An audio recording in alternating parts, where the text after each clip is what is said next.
Hi, I'm Annette Helde. You may remember me from my 5 appearances in Star Trek, including Nadia Larkin in The Siege of AR 558 in Deep Space Nine. You're listening to Trek Untold.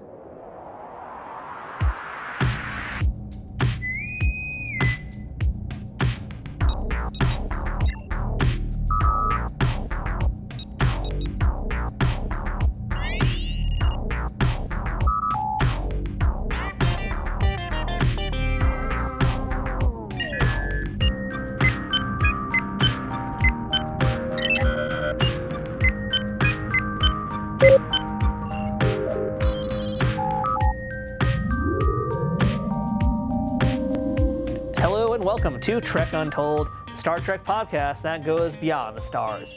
I'm your host, Matthew Kaplowitz. Today on the show, we have another fairly elusive member of the Star Trek universe whose work you've seen and certainly will remember, but her stories have never really been in the spotlight that much, at least not until now. And it's a shame because she's got some real amazing stories to tell, and that person we're speaking with today is the highly accomplished and very gifted actress named Annette Helde. Annette appeared 5 times in the Star Trek universe across TV, film, and video games. She first appeared as the Romulan named Karina in the DS9 episode Visionary from Season 3. Next, she showed up as a Starfleet officer in First Contact who, well, didn't quite make it out of that one alive. But hey, third time's a charm for her as she was Takar in the Voyager episode Scientific Method from Season 4. She then showed up as a musician in the Star Trek Klingon video game, working alongside Gowron himself, Robert O'Reilly. And finally, she was Lieutenant Nadia Larkin in the 7th season DS9 episode, The Siege of AR 558, one of my personal favorites of all time. Beyond Star Trek, Annette has spent much of her time performing on stage, which we will chat about today, but you may have also caught her in roles in films and shows like Chicago Hope, Nixon, Bean, yes, the Mr. Bean movie, Providence, Magnolia, and Family Law. However, as life went on, she discovered that her true calling may have been elsewhere, and these days has dedicated her life to a very different pursuit. And it's one that when you hear about it later on, you're going to agree that it's definitely a perfect fit for her. As far as I can tell, Annette hasn't done too many interviews about her career, let alone Star Trek.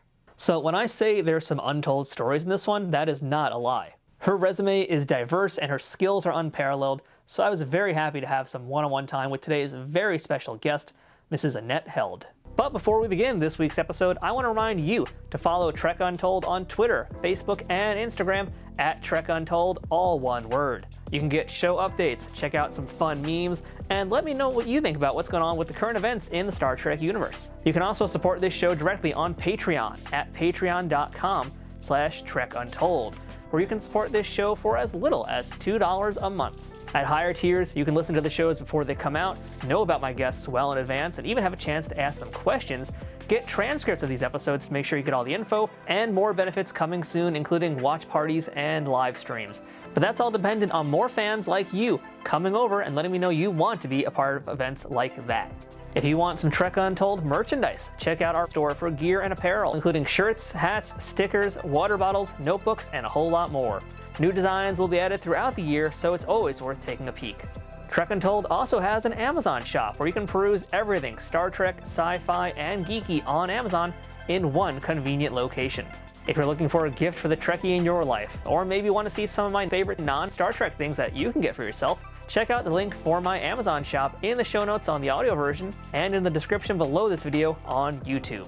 If you're listening to us on iTunes or any other audio platforms that allow for ratings and reviews, please leave us a 5-star rating and a positive review to help out this show. If you're watching it on YouTube, don't forget to subscribe to us at youtube.com/TrekUntold and give the video a thumbs up and a comment.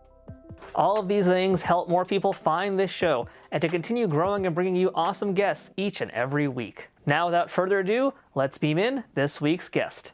Computer, access interview file.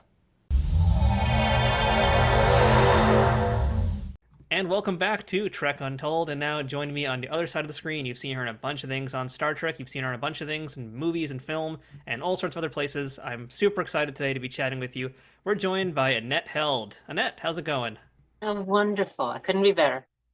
Thank you so much for joining us today. And by the way, for folks who are watching the video version, I see that you're not alone today.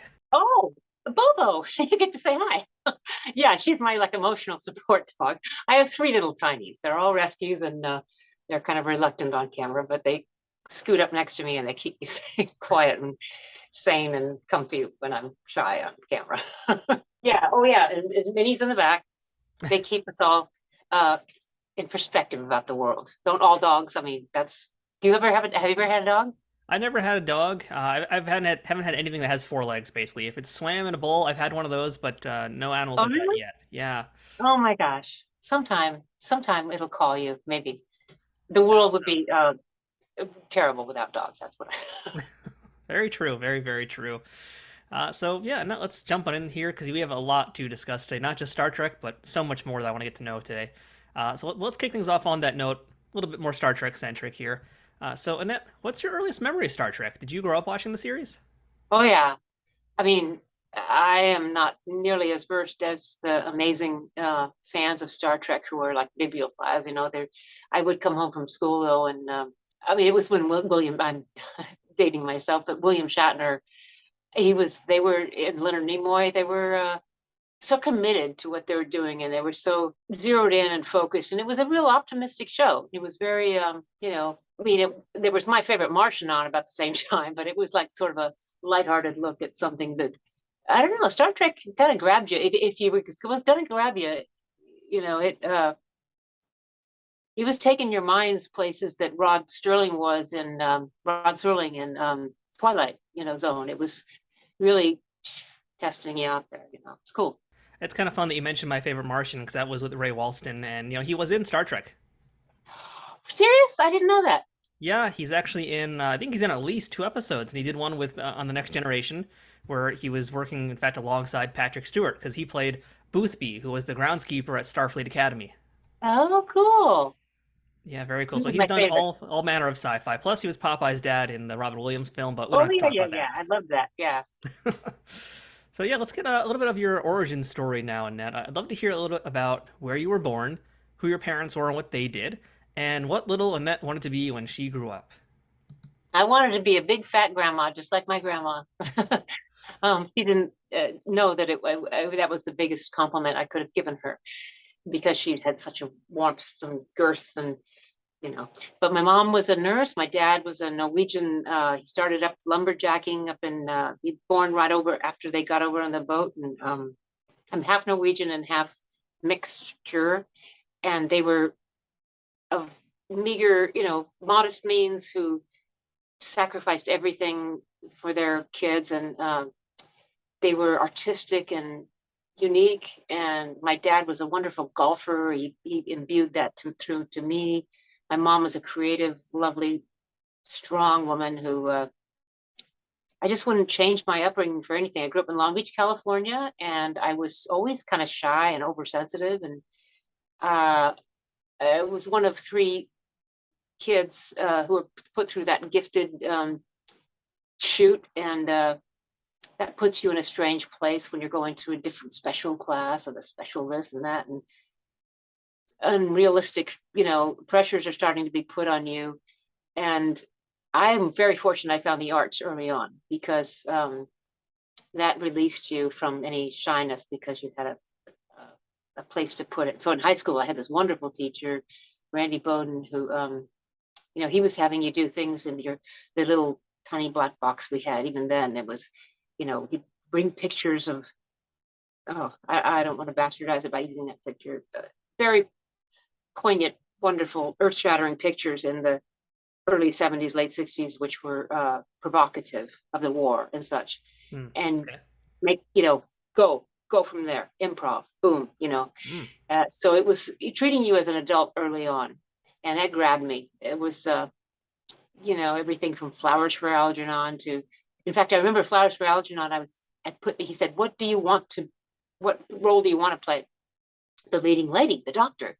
And then he said, and I went up afterwards and I looked at the cast list and it said, the mother. I was like, oh. And he went, man, disappointed? And I said, well, no, not at all. And he goes, that's the juicy role. That's like she gets the meat cleaver and she goes insane and she comes in and bahar. And that started opening my eyes to the wonderful career that would be mine. So that is really interesting that you basically had just like such a really cool, interesting teacher in those very formative years. I mean, that really is some heavy stuff to be thrown at a child. And you're a Yeah. teenager. I mean, you think you're an adult as a teenager, but you're not. So I mean, yeah, that is some big stuff there. So like, what's I guess a lesson you remember? I mean, you just mentioned that great story about Flowers for Algernon, but what's a lesson you remember learning from that teacher that you think stuck with you throughout all your time performing? Well, he was a blessing, and he treated you as an adult, as I said. And well, I remember one thing is when I first did my first show, I think we were doing Thurber Carnival, not sure, but I was out there in the first, and as I said, it was like a little black box, only about 120 people. Oh no, it was Bad Seed. I was playing the mother, and she had that drunken scene where she comes in and she's crying and all this stuff. And I thought I'd done a wonderful first act because I was real tears and all that, the mother of the little boy who was killed, character actor even then. And then he comes back halfway through intermission and he comes backstage, and I thought he was like going to say, oh, that a boy, good job. And he was like going, Annette, we can't hear you. We can't hear you. And I just went, oh, and that was my first introduction to technique. Oh, So that was a big lesson. And other things like, that I can go kind of enumerate, but Randy Bowden, yeah, he was a dedicated one. I have my hats off to teachers like that just mm. give and give and give. Yeah, shout out to Randy. And on that note, did you go to a school of performing arts once you got out of high school? No, I went to UC Santa Barbara because they had a good art school, and I was actually also split. I was doing modern dance, ceramics, theater, all the arts. They were just feeding me and comforting me, and hadn't really decided whether I was going to go into theater or into visual arts. Who has at the beginning of college, And UC Santa Barbara they had surfboard lockers on campus, and my brother was going to Stanford, and I was looking at the pressure wheel he's under, and I went, I'm not going to be a doctor. I'm going to be in the arts, so I'm going to go here. And they had a wonderful drama department, and they were a wonderful ceramics department. And then I got pulled away actually in my first year. They didn't allow you to take a lot of advanced classes for some reason in acting, and I got pulled into rowing. Okay. And they like tall people. And a friend of mine had been a rower, and they kind of said, come, you're tall, just explore, come check it out. I fell in love with it. It was like the equivalent of dance and theater, because it's an ensemble. Like you get 8 women in a sweet boat, and you all have to be of the same mind and body. And, just it's all technique and passion. So you're all in this boat together, and unless you give and yield to the rest of your teammates, if you try to sky your blade or something like that, the whole boat's going to go up like this. So it was a wonderful learning experience and blew my mind. But then I got back on track with acting, and then after 3 years I realized, the way this program's set up, I just need more, and I don't think I want to go 4 years here. And so I started exploring, because then I was finding out about all the professional lecture training programs, everything from Juilliard to, SMU. And I went to San Francisco and auditioned for many of them, and landed on the guy in Seattle, Bob Hobbs. He, I mean, there was Yale, Juilliard. I mean, my guy at Santa Barbara was going, well, go for Juilliard, you're good, blah, blah, blah. But I kept thinking ACT, those places, they all kind of have a stamp. I kind of see these people, the alumni, blah, blah, blah. And I went into the audition with Bob Hobbs, and he jumped up on the table at one point. And he goes, improv, damn it, improv, that's what it's all about. And because he was saying, go through your resume, give me some of this, Bernarda Alba, give me some of this, 12th Night. And I'm going, well, it was a long time since I did that. I don't know the exact words, because I don't care, improv, that's what it's. He had these bushy little eyebrows. And my dad is of the Northwest background with all the Norskis up there. So I went there for 3 years, and I was exposed to so many wonderful people and guest directors coming in. It was a different, they let you be who you are. They didn't try to strip you down and strip you away and put their plant on you. It was like, and people that are still my dear friends, because they only had about 13 people in a class for 3 years. So it was really really cool. A lot of wonderful people came out of that program. Yeah, I find it fascinating that like rowing was kind of a part of your acting journey, and I think this kind of leads into the fact that much like a sport, acting is a discipline, and it requires a certain mindset to be able to do it and handle it. There's a lot that goes into acting. There's a lot of yourself that you put into a role. So yeah, I just find that fascinating. I mean, I don't know if you've ever thought about it that way too, but just like the amount of discipline that you probably learned from doing the rowing and what you then put into your performing career. Oh, absolutely. Absolutely. And also it's uh, the concentration, and yet you have to put in all the preparation so that you know all that stuff, all the technique that's there, and then so that you can let it go. So that at the top of a race, when they say "et vous prêt, partez," it just all drops in. Just like before a performance, you might have thought about, your through line in this scene. You're this, you're that. How big a theater it is, how much you need to project, how much all that goes, and it just becomes step out onto the ice. Because I also was a speed skater. I don't use that analogy. You step out onto the ice and it's just, and then you're off. It's a very, in fact, at University of Washington, it's the Seattle training program. One of the best things that happened to me was studying with Craig Turner, who was a sensei, and he had studied with somebody really big in the Jacques Lecoq School of Neutral Mask and mask work, and along the lines of what you're saying. Very interesting discipline and movement where you take away the ego and you let your body become an instrument, and you rid yourself of all those California idiosyncrasies and things, so that you can be neutral, optimistic and available, neutral, but so that you can take on characters like the various amazing characters in Star Trek, for instance, which is I'm not surprised they take theater people, because Shakespeare classics training, all that stuff is really integral. In fact, I used to teach when I came back from New York, to be out here in LA, and I was doing time out here with Mom. When I left my theater job to take care of her, because she has Alzheimer's, I was doing some teaching in neutral mask work. And Jacques Lecoq, who originated the work, has been very integral to a lot of people, and it's freeing, because we splash this up here, and this is what we see this, and then you take that away, and it's like, what's this really saying? So unless you're like fully committed to what you're doing, and it's so interesting because Star Trek, I mean, so many of those people were in so much layers and layers and layers of makeup, but they read, so it was their whole body reading. Like I think of Armin Shimmerman, and people like that you read the whole thing, not just what that was doing. Anyway, I digress. Go ahead. Oh no, I mean it kind of reminded me when you pull that thing out. I was like, is that Odo I'm staring at right now? It's just like that. I wonder how much of that was an influence on that design. But no, that was a great explanation actually, or something that is definitely going to be relevant later on in our Star Trek discussion.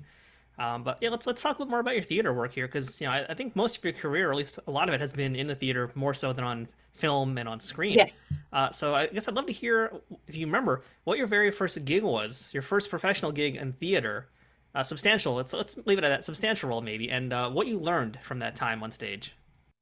I would say, well, I was still in training at University of Washington. In summer times, I had a chance to work even in Santa Barbara. I did a summer with one of the first women's theater companies, Theater Process Theater, and we did Bernarda Alba, and we did original shows, The Pits. It was like a 20s version of what happens backstage at the vaudeville shows, and a lot of original improv stuff. And so I had a body of work before coming to Ashland, but I did Utah Shakespeare Festival and Oregon Shakespeare Festival, and Jerry Turner from Ashland had seen me in that. And by the time I got to my third year at University of Washington, and in fact, the first year we were in UW, Bob Hobbs asked you to write down what you're going to be doing in 3 years. And I said, I want to work at Ashland. I really do. And then that blessedly came true, because I got to leave school early, actually, and come down to 3 leads. Mistress Quickly, Wild Oats, I believe. No, and Juno the Paycock, the daughter, And Mistress Quickly, Jim and Paycock. Well, somewhere in there, I don't know if there, I think it was the second season I did Amelia and Othello, which was, I'll just say that was like, oh, big turning point. Because they have an outdoor theater, an indoor theater, and a little black box theater. And 250,000 people come through there a year. Some people don't realize that, but it was a wonderful training ground because I remember Sheila Allen, who came over with the Royal Shakespeare Company. She's going, you know, you're not going to be coming into your own until you're 30, 35. Get work, get a place where you can do leads now, and get out there and work.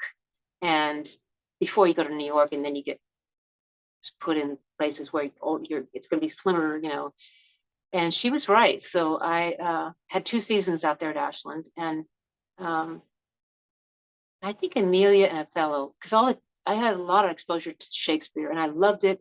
I still do, and I throughout my career did a lot of it, and it's so freeing. I don't know, it's the confines of the verse and everything else. Once you get all that technically down, and then you let it go, he's given you these parameters to stay within, so that you've shuttered the choices way down here, because the actual storylines are so huge. The greed, the drama, the envy, all the basic things of life are in there. And yeah, Othello was a big one. All the ones, it was, again, it was an ensemble of people who were working together for a season.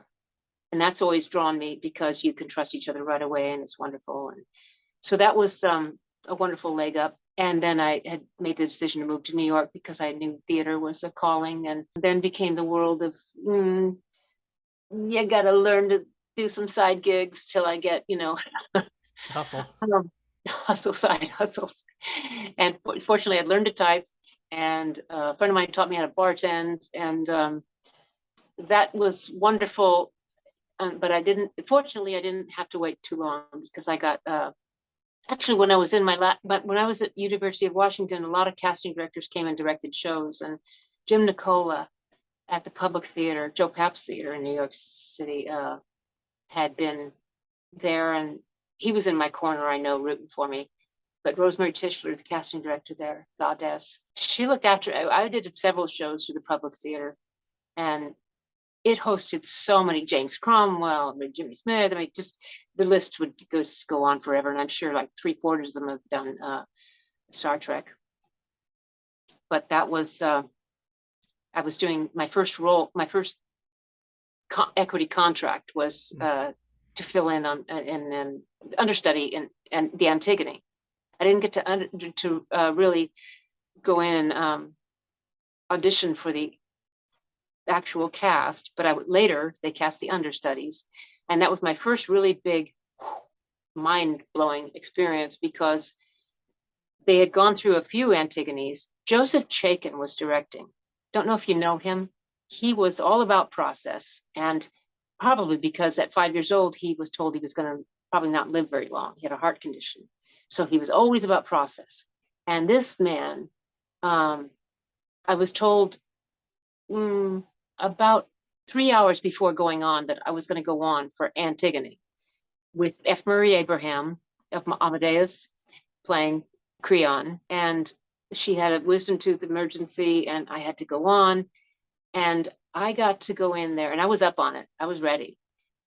And halfway through the performance, F. Murray Abraham, we were supposed to be sharing the stage, and he was supposed to be upstage, and I was like downstage looking up at him. He looks in my eyes, and he little twinkle, and he says, "Okay, you're doing good. You're doing, it's that simultaneous thing that's going on while you're doing the show, And he just starts drifting downstage, forcing me to kind of counter, and he's saying, "Take it, take it." And this big, huge diatribe that she has, and that was exhilarating. It was wonderful, and I got to do quite a bit of that, and then later Joseph Chaikin had really wonderful things to say, and so that was my introduction to the public, and they were very good to me over many years, doing wonderful shows. I could go on and I won't, but important also in my career was Actors Theater of Louisville. They did a lot of new play festivals that people came from all over the world to see, and everything from bass fishing tournament winners to one we took to New York, which was about the women nurses who served in Vietnam. And you pull from that, like the siege of AR 558 and Star Trek. Little, Oh yeah, we'll get to that. it all, kind of feeds one another. And I had done Rosalind a couple of times in As You Like It, but that was my favorite time I did Rosalind. And a lot of things at Louisville. Anyway, I digress. I did theater all over the country. As Folger, Shakespeare. I did tons and tons of Shakespeare, to the point where I began trying to become more discerning. You kind of have to ask yourself, do you want to do it because of the literature, the piece, the director, the cast who's going to be in it? Or is it some place you really want to be? Is it the money? Unless you can say yes to a few of those things, you're really questioning, why am I doing this? You can't just once you start establishing yourself in theater, you can't just, at the beginning, you're just kind of like going, oh, thank you, a chance to work, and then after a while, you kind of go, what do I need to be doing right now in my life? That is. Yeah, this is some real great info too for any budding actors out there. This is some good stuff for them to know. And I picked up on something you said earlier about something someone told you, in fact, which is about you getting out there and getting out in the world and working, getting roles. And I feel like, especially you as a creative person, not just in performing, but in visual arts, I think one of the biggest hurdles for folks who do anything like this, anything creative, is essentially the fear of making something, the fear of rejection, and then therefore they're not going to do the thing that could get them rejected and get that anxiety, And so, I'm kind of wondering how we tie that together, I guess, to what you're doing here. But yeah, that's just something, I feel like it's very important, and you kind of learned at a young age just to get out there and not worry as much and just make the mistakes, do the work, and learn from that. Yeah. I mean, I was blessed to be from a family of parents that said, unconditional love, and go out there and do anything. We're behind you no matter what you do. And that was lovely. But being an oversensitive person, a little bit too much in the head sometimes, you do kind of become your own enemy if you're not careful. I learned early on, and was reminded of it at University of Washington particularly, that for me, I needed to be physically active and have some sort of sport. I mean, I grew up with surfboards and, things that were centering, and whether it's walks, jogging, mask work, yoga, whatever it is, that's, be around nature, have a whole self to draw on, because ultimately, as an artist, if you don't have anything to say, you're not going to have anything to say unless you are synthesized with, happy with your being and have a spiritual self and all that. I don't know. That didn't answer your question. I think we're getting somewhere with it, though. I mean, I'm wondering, as a performer, do you feel like when you take on roles, you take a little bit too much of them into yourself? Do you kind of get lost in them a little bit, maybe? Well, I haven't had the experience of like the amazing actors who've had, they're playing, John Gacy or some serial killer for, months and months and months on a film, that they might have more of a tendency to do that. But I mean, I've played some pretty heavy stuff, and it can be, once you start performing 8 shows a week for months at a time, it can be that you're living in that world so much, you're kind of getting, dragged down a little bit, and you have to kind of remind yourself. But one amazing opportunity I had was to do Wit, which was written by the Pulitzer Prize winner, Margaret Edson. And it was about a woman with cancer. Emma Thompson did a film version of it, I believe. So pretty much a one-woman show in terms of the most of the verbiage, the language. This woman is a John Donne scholar, and she's found herself on an island. No Man is an Island. It was John Donne. And she has always lived not needing anybody. And she gets this excruciating stage 4 ovarian cancer, and she's surrounded by an ensemble in the theater version of wonderful actors, particularly the doctor and the nurse. I had wonderful actors around me. And it's without an intermission. And we happened to do it at Denver Center Theater, which I was a resident company member for 7 years, in the round. So you're surrounded by people, about 600-seat audience, and that are all playing through their minds about their cancerous experience, the cancer people they've known and loved and whatever. And it becomes, and she's to the end so stoic and not needing anyone. And she submits herself to this sort of trial. And it's the little nurse who winds up, and not little, but she's the sweet nurse who comes up near the end when she's becoming, there have been scenes where she's just like excruciating pain. It's just, the nurses that I researched with it were describing it just like someone taking a hammer to your bones, that kind of pain. And this nurse comes up and she's just finally been exhausted by this one bout of pain and got all medicated. And the nurse comes around with popsicles. And she shares this moment where she says, "You want a popsicle?" And she says, "Yes." And she has this moment where she says, you don't have to keep going. This is asking a lot of you. And if you ever decide not to, you can become DNR. And she takes it in, and they just have this little sweet scene sharing a popsicle. And in the very end of the play, it is that nurse who winds up coming around when she does decide to give, to transition. And everyone comes in with the paddles and the shock, the crash cart, and trying to get her. And the nurse comes in going, no, she's DNR, she's DNR. She signed a DNR eventually. And it's at that moment that Margaret Edson wrote this incredible scene where the person winds up on, after being on the table, she's been in this, hospital gown tied to a IV pole the whole show.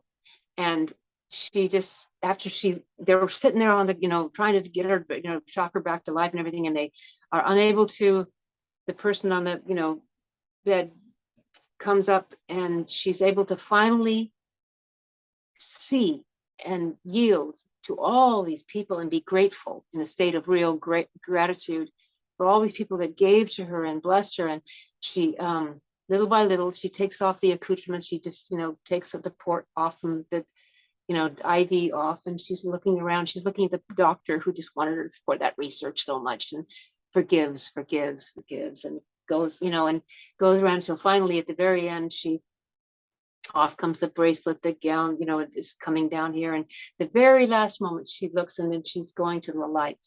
And just as she goes to the light, her, skull cap and gown, everything drops off. So she's just absolutely, and that was something that I had a problem taking home with me a little bit. There were people, because they would stay in the, not because of me, but because the whole event and the writing and the whole ensemble were very moved, and they'd stay in their seats crying and stuff, for very many, minutes after. And anyway, the point of what I was trying to answer your question, I had to get I really needed body work and would get real deep tissue massage every week to get the toxins out of my body. It was so, you were taking in so much. In fact, one night there was a woman, you're so in tune in a show like that where it's so palpable, this work that you're doing, and the someone flickered out of the back of my just soul. And I turned around in the theater and around, and I felt it was dark out there, but I felt like something was happening. And I just sort of went, "Are you okay?" And this man said, "I think my wife is having a heart attack." And the God mic came on, and the stage manager's like bringing up the lights slowly. And we got out of, I've never done that in my life, break character, come and break a show. And there she was, in serious cardiac arrest, and they brought up the lights, and there was the weird announcement, is there really a doctor in the house? And so forth. There was, and he came, and the paramedics came, and later I got letters from them, saying, I was like, that's the grace of God.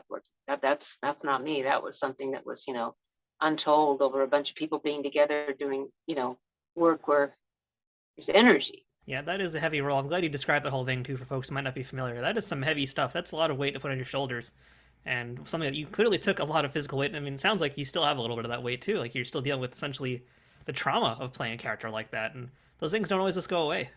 It was a gift, because it gave me a new understanding. I even shaved my head for the role, actually.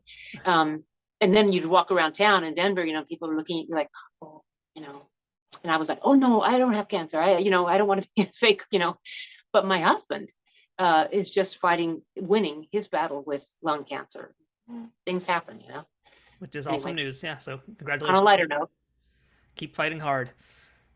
So now let's jump over now to when you shifted over to Hollywood for a bit. So, according to IMDb, you did a bunch of things in the same year, and I think the one I want to focus on would be Nixon in 1995, which starred Anthony Hopkins, Joan Allen, David Hyde Pierce, Paul Sorvino. You got Madeline Kahn. I mean, you've got a lot of big heavy hitters in this film here. E.G. Humphrey, 81 years old. Yeah. And yeah, you got a lot of big folks here, and you're in this film playing Happy Rockefeller, who is the wife of Vice President Nelson Rockefeller, who's played by Edward Herrmann. So again, this is like your first, I imagine your first major film in Hollywood, and it's a pretty huge one to be a part of. So what was it like for you to transition from the stage into this crazy giant world of production? And what do you remember about working on that film? I came out to Hollywood because my dad had passed along and transitioned. And my mom was alone, so I wanted to be out on this coast. And I actually did have a couple of films before that. The IMDb is not. I have to go in there and figure out how to. You probably do too. They don't have nearly the stuff I've done on there. But anyway. The case, yeah. There's always something wrong or something you weren't in that they're now crediting you for. Yeah. But that was an interesting one because there's this wonderful casting director, Mary Vernew. She had me come in for it, and she had me go into the set where Oliver Stone was filming some stuff, and to meet him in between takes for this role. And it was last minute. I hadn't had a chance to do a lot of research, and I stepped up to him, and I can be nothing if not honest about myself. I have to be real. I put my foot in it. I met him, and I was so struck by how much he looked like a friend of mine, J.D. Johnston, who's a wonderful character actor and just a lot of Westerns. And I just went, wow, do you know J.D. Johnston? You're just like his doppelganger. He's like, wow. And he goes, this thing sounds familiar, but no, I don't know. It's just like this horse-faced, wonderful character actor and then Stone turns to his assistant and says, did you hear that? I look like a horse-faced character actor of hers. It's a friend. I went, no, I don't mean that. I just mean, I just went, oh God, this is like going nowhere. So I was just me in that interview. I hadn't researched Hap Rockefeller, and he passed on me. Mary Vernew called me, I think it was the next day probably, and said, look, I went into him over dinner and showing you all, and I went, he goes, bring me some tape, bring me some more tape. And he was that thorough on every, see in the film, I'm like that long of a person, but that's how thorough he is in detail with every character. Well, she brought me in and had me on tape the next afternoon. So all morning I'd been at the library going through microfiche. I don't remember, what that is. And reading and newspaper articles about Hap Rockefeller. And I went, oh, I know who this woman is. So I went in with my little black sheath, 60s, white pearls, but my, hair, my smile, my sensibilities. I love horses. I improv'd. On this tape that she, and I said, oh my gosh, my husband just giving me this, and I knew the names of her horses and how much it went to her. And it was just wonderful, fun to be her on this tape. And he went, I don't need to see anymore. That's her. Over dinner, while I started looking at the tape. And I'd been there the day before being, me, but it's funny. So I had a grand time because that was out, we were filming in Pasadena, and that scene was mainly in everybody in the show was in that because he was doing it as a circular, long pan shoot. So even if you had zeroing in on Nixon talking to, people over here, everybody else was still going on. And so I had a lot of time sitting out on in fact, Paul Sorvino, we were in the, the deputy little director's chairs for you while you're sitting there on set. And he was very enamored of Star Trek.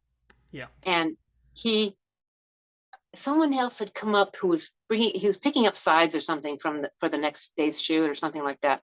And he had been on Star Trek a lot. He's a Latin American actor. I forget his name, but Paul Sorvino went, oh my gosh. And he got up and he went over to, oh gosh, for my grandson, could you autograph this for me? I am a huge Star Trek fan. I give you like this. It was so cute to see him. He was playing Kissinger, I think. Yep. And did he ever do a Star Trek? Paul Sorvino did, yeah. He was Worf's brother, in fact. Oh, whether he got his dream. Yeah, he got to play That's Worf's cool. brother, his Russian brother, not a Klingon brother. Yes, Oh, that actually did happen. Yeah, and yeah, I wish I could have interviewed him also. That would have been so great to chat with him about Star Trek. But it's so cool to hear like he was legitimately so into it. oh yeah. And Anthony Hopkins was so humble. His ability to work on this show, he was able to go out between takes and just hang out, and he'd go over to the fancy craft service table with all the nice, bakery goods and cookies and all this stuff, and he'd go over to the extras area, and where they had a little bit less, fancy stuff over there, and he'd bring all these cookies and cupcakes, and give them, just take it around and share. And he'd also get a crew member had an electric piano because he's a classic pianist, and he'd just sit there with twigs, and in between takes, sitting on jamming on this, some amazing Beethoven thing or whatever. And then he'd get up and he'd kind of go, "How am I doing? How am I doing?" Like a Nixon crass, imitation. And people like that, it heartens you, because the celebrity in the United States sometimes gets a bad name because there's a lot of crassness, and the people who are devoted artists and actors are, that we were family all over you'd go and you get on a show and you sit down at the first read and you look across the table and you go, "Oh my gosh, I haven't seen you for 10 years. We did a show and blah, blah, blah." Everybody knows each other. And even in, it's a little bit less so in the film and television world, although it's a kind of different one over here. And so it's heartening to experience that and see such wonderful people who are, I've always had a penchant for seniors, and I don't know why. Later on in life, I wound up doing a lot of caregiving for Alzheimer's, people living with Alzheimer's, because my mom, I cared for her for 10 years. And E.G. Marshall was at an age sitting on that set, and I remember, I'm very shy, and I wouldn't you're very easy to talk to, but I wouldn't go hang out with Oliver Stone over dinner at the craft table, and stuff like that. But I remember him watching us, because I would get, E.G. Marshall was just a font of knowledge, and here he was in his early 80s, and he was doing this, he was playing Humphrey, and I've learned early on, people of that age, I mean, any age or senior to you, have stories. It's wise to listen, shut up and listen. So I did. It was interesting. Anyway. From there, from our really deep story, I'm going to go to something a little more fun. Because I want to talk to you about being in Mr. Bean, in the Mr. Bean movie. Because I saw that, I found the clip. Yeah, we're going from Nixon to Mr. Bean, which is, I think, appropriate also. Weirdly appropriate, but yeah, what is it like to work with Rowan Atkinson? That is a master of comedy right there. Oh my gosh, he is so amazing. For anyone who doesn't know, the scene that I worked on was him coming in and being mistaken for the doctor. So he comes wandering in, and these two nurses just go, "Oh, we've been waiting for you." And we had to work out this integral, coming in, grabbing him, taking him out of his clothes, getting him into his gown, getting him into his gloves, getting him into all kind of a circular, pushing him on his way to the surgery. And he's the whole time going, and he had to work it out meticulously. The tie, the this, the that. So we worked, man, I mean, hours and hours and hours figuring out the choreography of that to make it look just like, yeah. And once he got in there, something happened when he was into the surgery room, and some emergency happened in the other part of the hospital or something that called everyone out. And this guy is stretched out there on the table, and he's looking and he's looking and he's, and he's got these M&Ms, and he never dropped even through the getting changed, his clothes changed. He's flipping them up and he's catching them in his mouth. He's looking at this guy on the table, and he flips it up, and one of the M&Ms drops in the guy's chest, and he's going, "Oh." So anyway, gets in there, bubbles around. You can imagine him doing an amazing bit of finding not only the M&M, but I think it was both of them, but the bullet casing. And everyone comes in and they go, "Oh my gosh, you found it."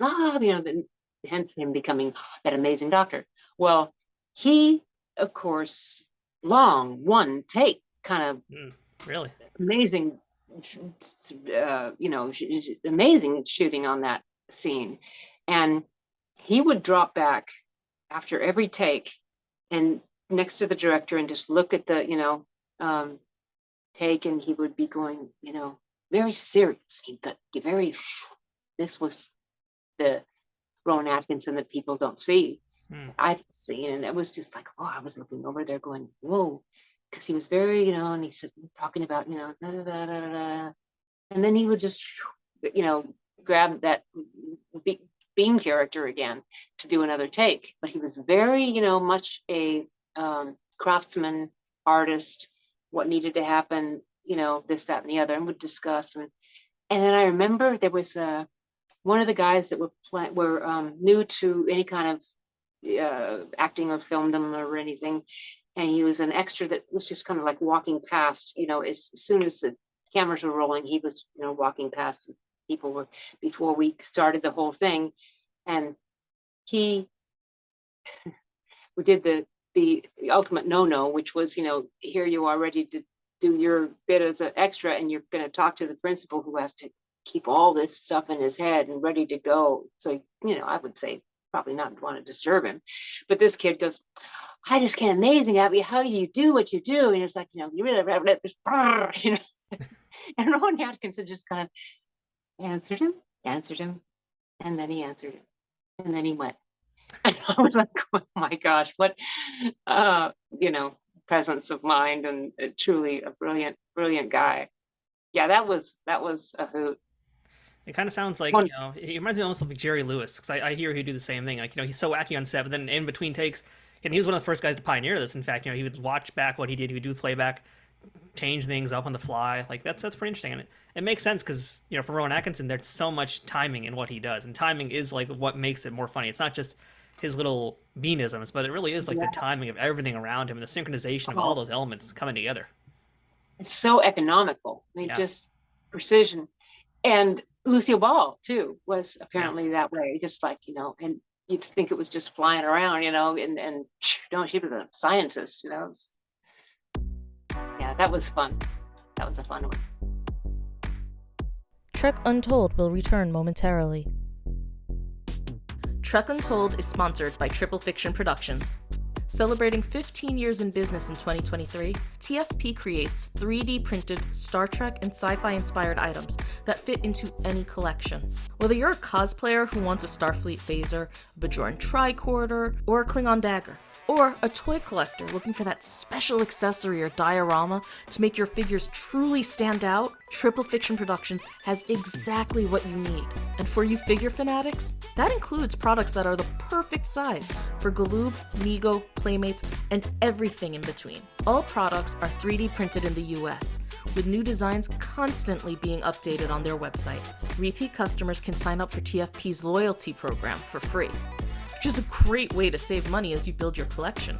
Repeat customers can sign up for TFP's loyalty program for free, which is a great way to save money as you build your collection.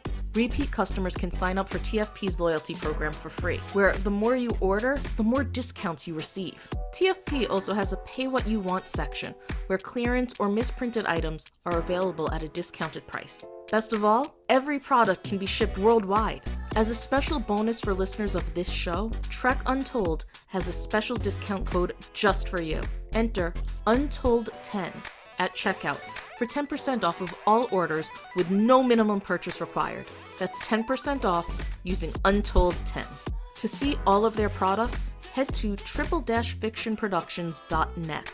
Or to stay up to date on their newest products, find them on Twitter, Facebook, and Instagram. Triple Fiction Productions, where something is only impossible until it happens. Are you looking for the perfect fashion statement to show you're a geek and proud of it? Well, welcome to Geek Girls Castle, where I make fun and functional geeky clothing and accessories for every occasion. My name is Missy, and I started creating my own gear and apparel in 2015 to bring nerdy products to the geek girl population, which does include all LGBTQA+, non-binary, and POC and BIPOC folks. I couldn't find anything for us gals except t-shirts, so I decided to combine my passion for fashion with my fandoms, ranging from handmade skirts with really large pockets, travel accessories like toiletry bags, luggage tags, and zippered pouches, I also embroider nerdy items for home decor like wall hangings and hand towels, and products like keychains, bookmarks, and journal covers. Need something to carry all that in? Well, I make great bags to put all those accessories into or onto. Whether you like Star Trek, Star Wars, Doctor Who, Marvel, DC, and everything else in between, there is something for every geek girl. My website is constantly updated with new styles and fandoms, no matter what time or dimension you come from. If you'd like to browse my products or ask for something custom, visit me at geekgirlscastle.com. That's geekgirlscastle.com. All right, so Annette, let's beam into our Star Trek discussion right now. And you've got 5 different roles across the Star Trek universe. That is a lot to break down. So let's start at the very beginning, which, from what I hear, is a very good place to start. And that would be DS9, Season 3. The episode is Visionary, and you're a Romulan named Karina. So how did you get cast for that role, and did you know that it was Star Trek going into it? Yes, and I had just come out from New York. I did a show down at the Old Globe in San Diego, and I decided it was time to move near my mom and do the film and television stuff, even though I was ancient by that time, and by the LA standards. But again, as a character actor, you're not going against the youngsters. So I was, let's see. The smaller agency, I loved them, but they got me this audition, and I knew it was Star Trek, and it was on Paramount Lot, and I thought it had gone pretty well. I was made aware that they had an appreciation for people who had done a lot of Shakespeare, and I could tell because the verbiage in that, as a Romulan, in that Visionary was really mouthfuls. I mean, very dense dialogue. Very dense dialogue. And so I hadn't known, I think I got a call back, and then I was waiting to hear. But at the time, I was, I'm not going to lie, I was brushing up my bartending skills. She sheds Benitas. And I was at the ABC bartending school, going through one of they have all these stations, and you're learning to make like 13 drinks in, inside of a minute and a half. And I was going, oh my gosh, do I really want to dab my foot in this again? It was just like, get yourself backed up in it. You want to be able to have something with a flexible schedule that, so you don't have to say yes to everything. Okay, Lord, I'm there. And then I got a call the first day I was going back and hitting that I'd gotten the Star Trek gig. It was my first gig in LA, and it was a guest spot on Deep Space. And I was so thankful. And I was just like, yes. And it was thrilling, and it was fun because it was one of those that you had to get there at like 3 a.m, or no, let's see, 3:30 to, I would always arrive about half an hour before my call for a sit in the makeup chair at 4 a.m. till 7, just getting the makeup on, and rehearsal then, and with wonderful people. And Jack Shearer, I think, was the other Romulan guy, and they couldn't be nicer. It was a wonderful group of people. I couldn't believe that, one episode, it was like a 10-day shoot, and you're working from like I said, 3:30 in the morning till about, it was like 9, 10 at night sometimes. And I thought, you guys are really earning your money. And talk to me about that makeup process too, because you're sitting in that chair for 3 hours, you said, right? So what is that like for you? Have you ever done prosthetics like that before? Not like that. I had done some more with wigging and things like that, more elaborate wigs and spirit gum and all that stuff. But this stuff was really elaborate, and to be the Romulan and all that stuff. And that was severe. But fortunately, the makeup trailers are full of, I find that makeup artists are just always fascinating. They're fun to listen to. They have a little gig going of their own. They're just, they banter. They have it down. So, they're having a great time. And the regulars who come in and out are comfortable. They're, that's the luxury of being a regular on a show, is that you're comfortable. You're the day player coming in for a guest spot, and you're going, I'm going to act like I'm not nervous, but a little bit. But quickly became, invited in and embraced as a family. Yeah, very special. But no no question about it, sitting there in those high makeup. I don't know how Michael uh, Dorn, is that his name, that did the Played Worf. Klingon? Yep. Yeah, all those years. And I think he actually had some, problems over the years with, the lasting damage it can do to you and Yeah. stuff like that. But yeah, it was, that was probably the most severe makeup. Although, frankly, when I did this Voyager thing, and it was a new alien, and it took almost as long, even though there were less prosthetics and things, really ugly. But because Michael Westmore came down and he was inventing it, so he was doing airbrushing of these spots and all this stuff, kind of creating as he went, and that took about as long. But the and then the continuity, that's big time, every day for 9 days to have those makeup artists. They're constantly doing the Polaroids and all that stuff and touching up in between and all that, and they're a wonderful asset to that ensemble of people who work on that. And we should add too, not only are you wearing the giant makeup, you're also wearing the giant Romulan shoulder pads, which, tell me, okay, I can see your face right now, you remember them pretty clearly. Yeah. Yeah, it was hot, and they're stiff, and they're stoic people anyway, and we've been directed to allow that to be. It as an actor, you're kind of thinking, this seems very stiff, but and you kind of settle into this superior sort of Romulan attitude, and it was befitting. It kind of let you to just the way, of course, it does in certain Shakespearean, roles in theater. The costumes of a Romulan lent itself to that sort of personality. So in this episode, you get to spend a lot of time working on screen with Nana Visitor and Avery Brooks. What do you remember about those two as scene partners? Oh man, and Nana Visitor is she's tough. She's really she's a wonderful opponent, and those scenes were, like I said, the Romulans being all that superior attitude kind of coming at them, and they just kept pressing and pressing and wanting more information and unrealistic expectations from the Starfleet's, point of view. And Avery's, I got to work with him later on the Siege of AR 558, but he's kind of kicked back strength. He's like, you're not pushing me around, but I'm cool. I'm here. I'm there, and we'll see. And but it was fun getting to be a Romulan. And it was so much fun just having all those special effects around us, and parting as you walk through. And but Visitor, yeah, she's really wonderful, because I've seen the other stuff that other episodes she's done and things, and she's funny. She's the whole ball of works, but particularly she was real feisty in that one. Good, in your face kind of. And I'm a much more reluctant person. I mean, I'm much more on the back foot kind of person, and to play those kind of roles like that, it's a fun challenge. I'm curious here, and you don't have to be like a crazy hardcore Trekkie to be into this, but like, were you watching any of the modern Star Treks in that era?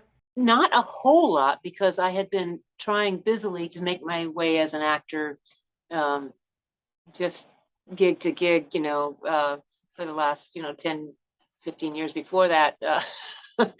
And it didn't afford you a lot of time. I didn't, but it was later in life that really I caught up on a lot more. Okay. And of course, once I started auditioning for things and becoming a part of the family, that I went, kind of immersed myself back in. But no, most of my exposure had been with the early days of the what were those things called, the little gerbils, the gerbils. They're just those things. I mean, they captured my attention from the get-go. I was already but I had seen a lot. I loved Shimmerman's character, the chess games, I loved the bar. I would love the way that they would go into use their rec time and relaxation. It was all wonderful. Well, my questioning is basically because I wanted to ask if you had actually watched your episodes when they first aired, or I guess by now you've watched them, but did you watch them back when they first aired? No, no, no, no, No. no. I'll take. I'm with Robert De Niro on that. I try to watch my stuff as little as possible, because in your head you have one idea of how it seems, and it's just like as a theater actor. I mean, I don't care if it was off Broadway or on Broadway. As soon as you read a review, even if it said something about, oh, how wonderful that scene was, and when she came through those red doors, and she clasped her, person, and it all came tumbling down onto the floor. You never knew, and you went, you can't come up to that kind of a specific scene again without that being in your head. Yeah. It's just sort of like you can't unsee it. And some people have no problem reading reviews, and I'm not one of them. I'm pretty I'm kind of a vulnerable person, and so when I see myself, if I'm like, and then I had to, eventually get tape and show it to your agent and show it to other people and that kind of stuff, and have somebody do a demo for you and all that. And so the first few times it's really hard. And I don't know if even making your documentaries, maybe you had more distance because it wasn't you on the camera, but for yourself on the camera, it's just, I don't know, it's pretty rough. It's hard. I can appreciate, though, the editing and the whole picture and the whole story more once I get to see it all in a Yeah. story. And then having watched it a bunch of times, then I can go back, and it's not so rough. I can go, oh, that was cool how they did that or that or that. I mean, like, there was one, we were doing scientific method on Voyager, and I remember Kate Mulgrew going, okay, this you're gonna love, because we were at the end doing this chicken, we were kind of playing chicken with a binary pulsar on the back, and Captain's, whatever that thing is called, and so she goes, so when the ship starts breaking apart, we're gonna go like this. They're gonna shake everything, and by golly, we did. We were like going. I thought, for all this high-tech stuff, your kids in the backyard again doing, ooh, now we're gonna do this, which was delightful. It was fun.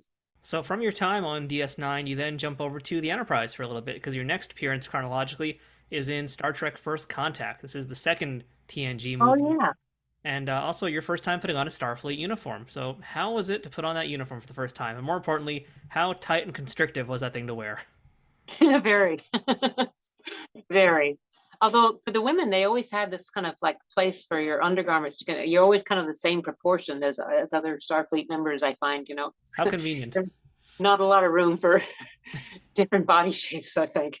I think that later changed, but there was, I got to come on board much after the whole film had been made. I'm in very little of it, but it was after I was doing the first CD-ROM with Jonathan Frakes. Yeah. And I was playing this Klingon spy that he had said, oh, he came in one day and he goes, I guess my movie's kind of a, it's making a good impression. And I'm kind of, they said I can, shoot some more fill-in stuff on it. And anybody, you guys want to be in that? And so I went like, yeah.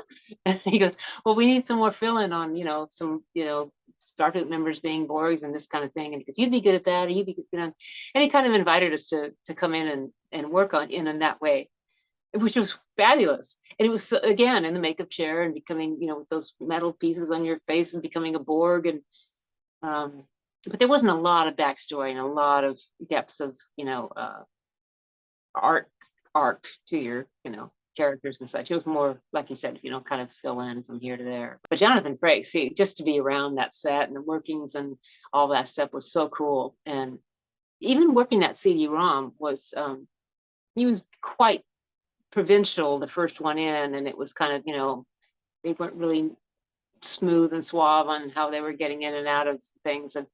But I really appreciated it, because a funny thing happened. While we were on the Paramount set, the guy playing the bartender, we were in this like loser lounge, kind of a deal. It's played by Mike Haggerty. Yes. He was the bartender, right? Yeah, Or he was in the bar in the Klingon game, yeah. Okay, so the guy first playing it was, we were shooting it, and he kept having discomfort, and he kept going to the production assistant and requiring aspirin.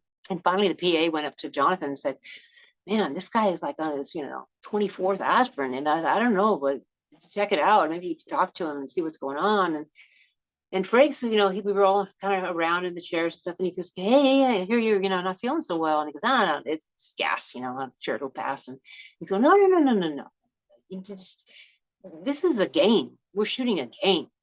This is your life. This is your health. This is, there's a little hospital on Paramount." And he goes, "Go over to the hospital and get checked out. Because you're going to get paid. You're going to get the dress. You're going to get whatever you need. But you're more important. Your life is important here, dude." And so he did. And meantime, we got word back that, they're kind of keeping him and holding him in there for a while and having doctors come over and stuff. And meantime, he called up his friend and said, "Hey, you want to, drop in and play this bartender in this gig? It's not a, terribly prestigious thing, but it's first of its kind." And meantime, we got word back that the guy had been having a heart attack. Oh, wow. And there was Jonathan Frakes just going, "Oh, hold the phone here. There's perspective." That's what I always felt was present in all this world and family of Star Trek. And just thought, man, kudos to you. That was very classy and wonderful. Yeah. The guy was well after that. He did well. That's good to hear. And yeah, I didn't realize that those two stories were tied together. Your time on Star Trek First Contact, and technically the Star Trek Klingon video game came first. That's a really interesting little transition. Yeah. Jump from that. Literally, you're jumping from one set to the next, basically. Yeah, it was really fun. It was cool. Yeah, and let's talk actually about that Klingon game, in fact, because I did find the footage of that also. I was able to find it. And you got to work. You got to tell me about this, because you're working with Robert O'Reilly. He's Galron. He's like one of the most famous Klingons in Star Trek. And not only are you working directly with him, you're singing Klingon opera while playing an alien xylophone. That's a day. Like that mouthful right there is just something else. But you actually lived it. So yeah, talk to me about what you did there, because that's actually pretty interesting, pretty unique experience. I've been downsizing my house, and I was trying to, get rid of a lot of things. And I ran across some little cassette tape that I had of the Klingon opera, like trying to learn that thing. It was hard. It was really hard. I think I forgot it as soon as I learned it, just for that reason. But it, I mean, it's what if is the big magical if in acting, is like, okay, what if you were a spy and you happen to be, this and that and the other, and these guys are trying to do that and this thing. And I don't really know that I had quite the authentic backstory that I should have probably for that character. It wasn't that required, but there was enough of. In fact, so in that event, it was much more of a in the moment play off of each other's actors and get live stuff going that's going to be credible and as you can in that weird hairdo and big makeup and things. But it was I don't remember that much about it, except that was it was fun being a spy, and they were all you're on set so long and everyone's in these crazy costumes and get-ups and stuff. It's pretty normal after a while. It's not like it's just there's Fred and then there's Ted and oh yeah, and you're shorter, And then there's Galron over there in the corner with his Klingon makeup on. Yeah, no big deal. Yeah. Well, that's really cool. It's a really fun game too. Just and as far as playing it, it's whatever. It's a CD-ROM game for the '90s, but like watching the cinematics, it is pretty fun just to sit there and watch all that now. I never saw it. Okay, I got to send you a link when we're done this interview. I'm going to give it to you, and I'll make sure to highlight the spot you're in so you can just watch that one part again and again on loop. Oh man, you want me to have nightmares? No, it was fun, and I was flattered to be invited to do it. Well, so that's three of your things here, three of your times in Star Trek. We got a fourth also, and we already mentioned, or rather, it's Voyager. We already mentioned a few times during the episode Scientific Method. And so we talked a little bit about it already. We talked about the makeup. We talked about some of your space acting. Well, yeah, let's actually focus a bit on working with Kate Mulgrew, because, that is a tour de force right there of a woman to work with. Yes, and I had met her earlier because back in New York City, I was working at the Public on a show that her husband at the time, they've since gone different directions, but Bob Egan was directing The Ballad of Soapy Smith, and it was big Western based on the real guy, and it was, it had a massive amount of incredible actors who were all edgy, wonderful actors. And we were there at opening night about down there in the village, and Kate had come out for the opening, and so we were there at about 3 or 4 in the morning when the papers were staying up the whole time, and she was waiting for the papers to come out and to read the Post. And she went out, and people were bringing in the Post and New York, Times and all this stuff to get the reviews. And she just struck me as, because we all came out of Seattle, and I knew Bob Egan from Seattle and stuff like that. And she was so strong and so forthright even then. And I won't go into the whole, what some of the reviews were good, some weren't, whatever. But it was that show will still go down in history just for the amazing cast and what transpired during that time. But she was a real tour de force, just to be reckoned with as a human being. And I later was thrilled to be working with her on set, and I didn't belabor the point. I mean, again, being, I'm always very respectful of the regulars and the plate, the amount on their plate, and what they have to do in carrying a scene. So I don't initiate anything unless something triggers that she remembers having met me there or not. And I didn't really bring it up. But what was fun was just to have her being kind of, corny and laughing about, this binary playing chicken with a binary pulsar, at this point in time, and we're going to just like, it was a matter of life and death. And you have to sell that. And while they're, you're shaking the thing back and forth, and they're kind of shaking the cameras. And but I love the fact that I got to be a match, because as a, what are they called? Srivani, I think, were the alien. And they were so androgynous, and we were all bound down and looking real weird with these weird hairdos. And once we became visible to them, because we were invisible doing experiments, and I'd be pissed too if I were, they were going, oh no, there shouldn't be too many fatalities, it's, but it's going to benefit all. It's going to all of mankind, and the one person had already died. I think there was a crew member who had died, and she was experiencing major headaches, and all these people were losing their hair and all this stuff from their experiments. And she was basically going, get out, get off my ship. But I got to be, again, one of those superior kind of attitudes, aliens that were just like going, I don't think so. And then she's turning around going, so it was a great, get to go do that with her was fun. And of course, when you're looking at a binary pulsar coming into your view, and you're about ready to, okay, eat it or bite it or, live, and you're kind of going, okay, I'll disappear. And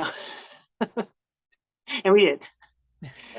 That was always, doing that green screen disappearing thing was kind of fun too. But yeah, she was, and then later getting to see her on Orange is the New Black.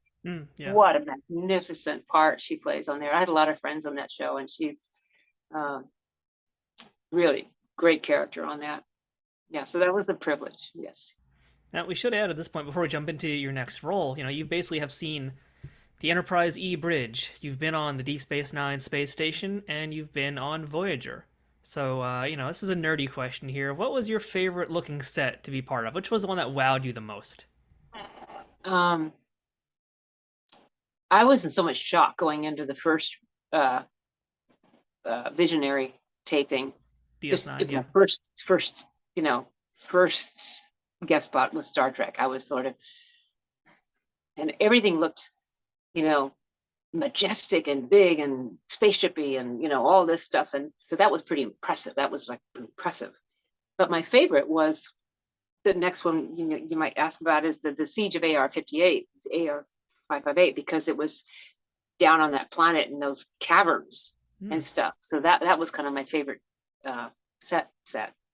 But, you kind of got used to looking at all the bells and whistles on the, the more you did Star Trek, it was sort of like, oh yeah, this is a cool version of that. And this is I always kind of thought like it would be fun to have a house like this, but when you're watching from, my television screen and I'm looking at this stuff, they've got all the add-ins graphically afterwards, so it looks even much more fancy dancy.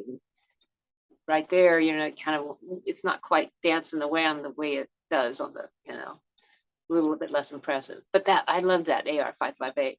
Yeah, let's talk about that now, because that is your final appearance in the Star Trek franchise for now. Siege of AR-558, 7th season episode, DS9. Very memorable episode, one of my favorite episodes of the entire series. Really? So, yeah, I mean, we'll talk about why, I think, in a little bit, but, I'd really like to hear about the audition for this one, if you remember what you did to get this part. Well, funnily enough, that was after doing, I think I mentioned earlier, I had done the show of Piece of My Heart about the women who served in Vietnam, and also having had friends who were close to war. In fact, my cousin was a nurse over there, and the grit, because it struck me as such a anti-war episode, the way I perceived it. It was just so gritty, and are you going to leave your brothers? You can't leave them, and no man left behind, and all that. And those, even now, God, coming out of, I won't even get into all that, but pulling out of Afghanistan, and who do you and people you leave behind, and so the people who are questioning whether or not they're going to have help from beyond, it was an interesting dilemma, because you still respect your commanders, and yet you're growing kind of bitter from the death around you of your brother. And Ray Cruz, who played in that, was so good. He was his character was even much more angry.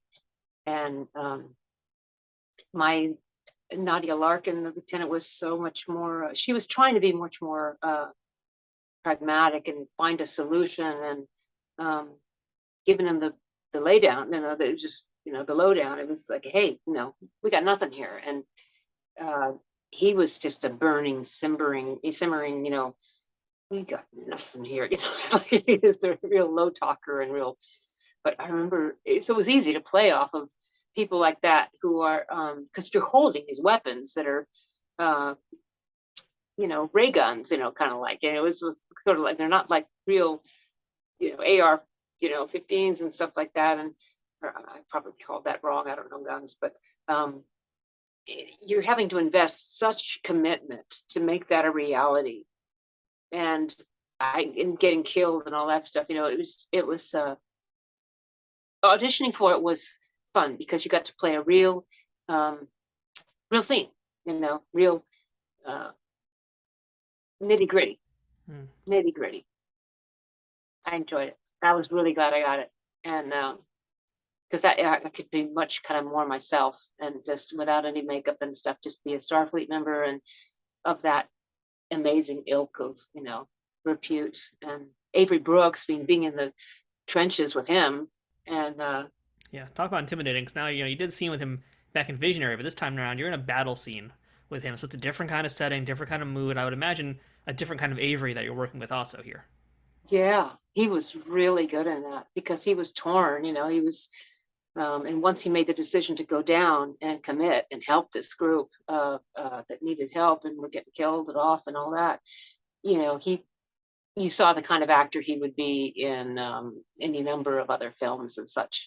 Let alone, not that and is amazing in Star Trek as well, but it gave everyone a chance to be that very realistic, platoon, moment in your Star Trek world of and what it would be like, if you're on some alien planet, and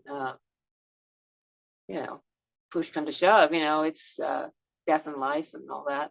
So it was sad and fun and gritty, and I had to get over my being starstruck. I had to get over, I had to just okay, get over your shine, slip into this role, do it, and commit, and go. And once you can, you do. It was really a privilege. I just loved the whole ambiance and the smog coming up, and we were walking along this ledge in this big cavern and stuff, and it was a really creative set. And yeah, It's cool. Yeah, that's why I'm actually surprised you said this was like your favorite set, because it's such a dark, dim set, and it is just essentially a cavern. But I mean, it sounds like you got to do a lot of things in that cavern that you didn't really get to do in the other episodes. Yeah, Yeah. yeah. It was, real. Uh, I mean, who doesn't like? It's like being 12 years old again. Well, no, more like about 10. My mom would make my brother take us to the field in back of our house and play, army in the Yeah. mud and you know, throwing grenades and and playing army, just playing cowboys and Indians, playing get them, get you. I mean, that's kind of where our child, and if you can be that childhood commitment and wonder and immerse yourself in that thing again, it's you tell the story with a lot of you get you hopefully bring people in, Yeah. you want them on the edge of their seat, and you can't do that without really committing. So And it's a much more physical role than anything else you've done in Star Trek too, because you are running around having shootouts with the Jem'Hadar. So I mean, and that's the thing I imagine that appeals to you a lot more too, since you talked about the athletics being a part of your life. I mean, yeah, this is a real Annette Held role right here. yeah, absolutely. That was right up my alley, because I mean I've done a lot of physical, played a lot of like a stunt pilot, and bass fisherwoman, a lot of my roles, three or four of the Shakespeare heroines, the pants roles, Viola and Rosalind, and a lot of the pants roles in Shakespeare, and being tall and athletic and stuff. Yeah, it was right up my milieu. It was a wonderful privilege to do. And you got to work with a lot of cool people, as we already mentioned. There's the regulars. Yes, we already know about all the folks who are normally in Star Trek episodes, but you had now with you, as you mentioned already, Raymond Cruz. He was with you there. We had Patrick Kilpatrick. He was a guest on the show also, in fact. And also, another folk who was a regular on the show, I'm very curious to hear about, Aaron Eisenberg, who played Nog, the late Aaron Eisenberg. Oh So, yeah, yeah, I'd love to he hear was any stories about working wonderful. with him in particular. Well, I didn't get uh, a lot of real, just one. He was kind of part of our little group, and it was cool. I got the impression that well, what I'd seen before was that character was one that was not always taken that seriously in some of the other scenes with his dad and stuff, and trying to get in trouble once in a while, that kind of stuff, and he was really at the threshold of becoming a young man. I mean, it was kind of like a I'm stepping up here, Yeah. and that actor really was. I felt it. It was really very apparent, and he wasn't frivolous or anything in between, takes and such. He was quite. Yeah, it was a pleasure. What do you remember about working with Winrick Kolb, who was the director for this episode? I mean, this is essentially, a war episode. It's very different than just about any Star Trek episode out there. What do you remember about how things were set up, and especially those big fight scenes? Well, he was a lot of more detailed direction. Conversations with him and Avery, and um, a lot with his DP, the director of photography, and he would pretty much. Uh, he was pretty understated in terms of my relationship with him, in terms of being, yeah, give me more of that. That was right. That's right on. That's the right on target there. And just kind of, and if you're feeling left alone, you kind of feel like you're being, listen to your instincts, keep going with what you're doing. Kind of do your own And thing, basically. yeah,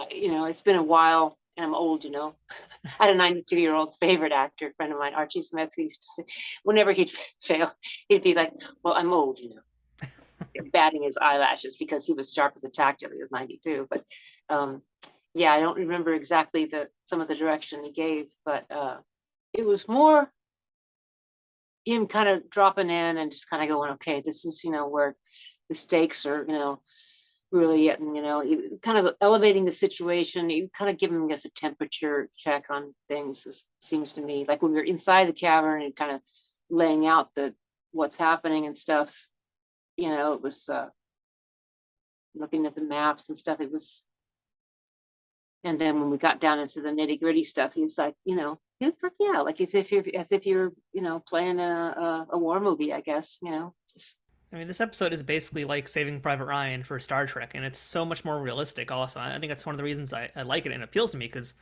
Saving Private Ryan is one of my favorite movies. Also, Me and too. this is just—it's very much that. It's ground level dogfighting. There's nothing pretty about this. It is what it is. It's war. It's a literal war, and it's the first time we're really seeing anything like this on Star Trek with Starfleet people running around and actually doing this.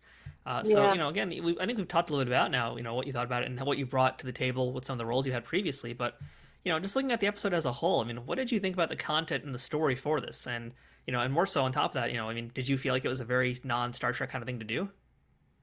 Yeah, from my exposure to, I applauded it. I thought it was, really bringing it home, because here they are, exploring new worlds and bringing what I interpret the mission of, Star Trek has always been seeking the best of humanity and freedoms, from, I'd say humanity, but as well as the aliens, um, the best of all situations, being fairness and freedoms and everyone's rights. It's all, uh, so that to tackle this, particularly the notion of whether or not they were going to leave them, it was heroic. And I thought that his scene, the Avery Brooks's scenes, when he was still on the ship and deciding to, was would have fit in any really nitty gritty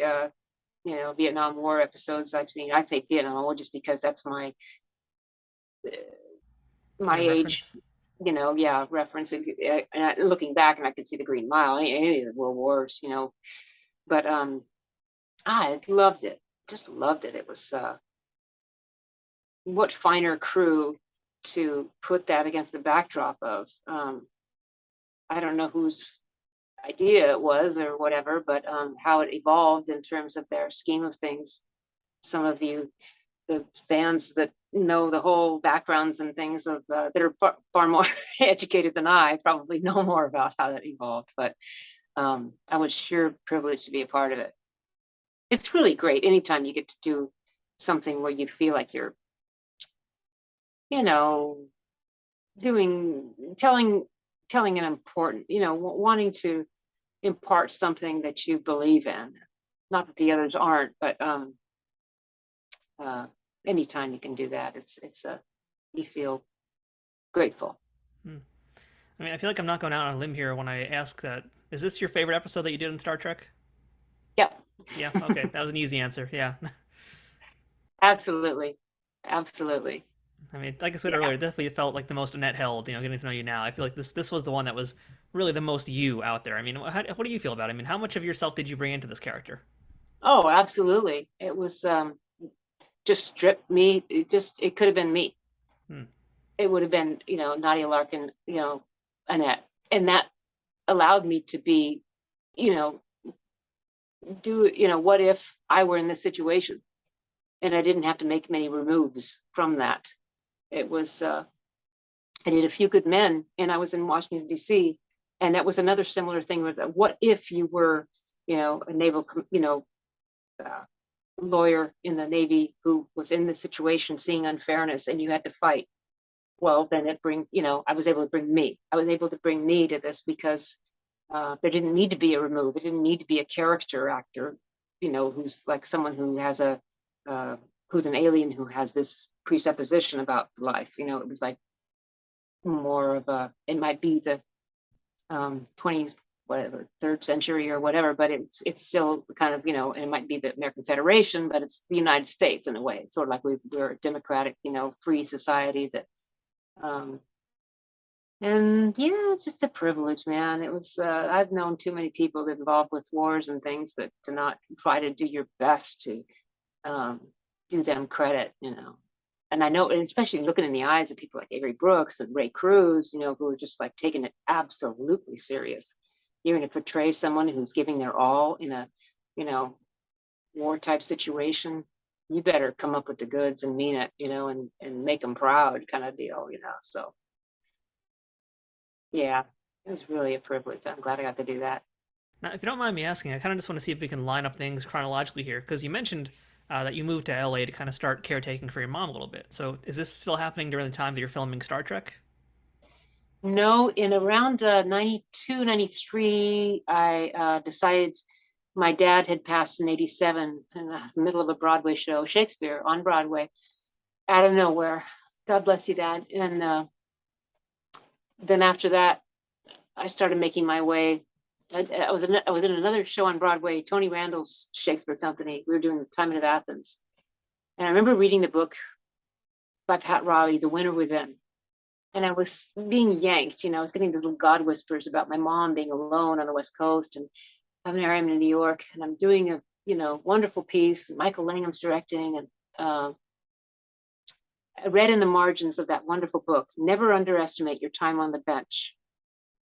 And I gave myself a little challenge to assess what I needed to redirect. What do I really want to be going? What am I refocus where do I want in my career now? And I needed to answer to my personal pull, which was I wanted to be near my mom. And I also wanted to explore film and television. And everyone that I'd known had said, well, wait till Annette, you're so close to, you're doing such good work, wait till you get a Tony or something, like you go out there with clout and this kind of that. And I kept saying to people, I'm a character actor, I'm going to, be able to get some work, or I'm not. And so when I was about in 4 or 5 weeks into that show, I started thinking, okay, well, start planning your move. And once I did that, I was really released. I became so happy. And I had a whole new purpose and surge. And actually, then as things I want to do, I was presented with a chance to audition for a role that was going to come up after the end, because the Tony Randall's company, they had set seasons. They didn't, run until the show just, ran out.